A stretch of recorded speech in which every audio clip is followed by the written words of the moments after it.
Quand Dieu parle aux hommes, il les étonne car le Dieu qui se dévoile peu à peu au long des écrits bibliques est totalement inattendu.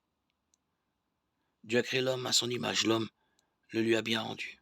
De fait, lorsque les hommes laissés aux seules ressources de leur intelligence imaginent les divinités, ils se les représentent à leur image.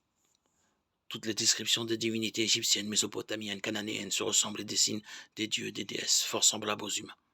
Mais dans la Bible, il en va tout autrement car lentement, patiemment, l'Esprit Saint qui inspire les écrivains bibliques nous fait découvrir un Dieu tout autre, un Dieu totalement inattendu, parce que le livre de la sagesse est le plus tardif de l'Ancien Testament.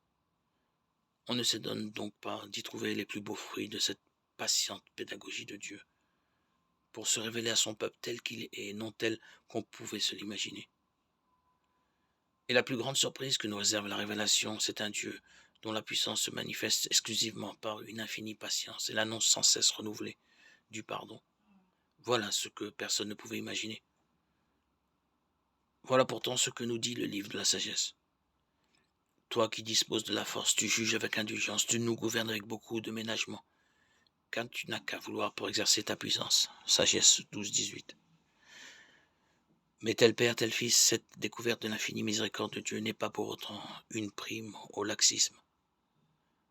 À notre tour, nous sommes invités à exercer les mêmes valeurs de patience et d'indulgence à l'égard de nos frères.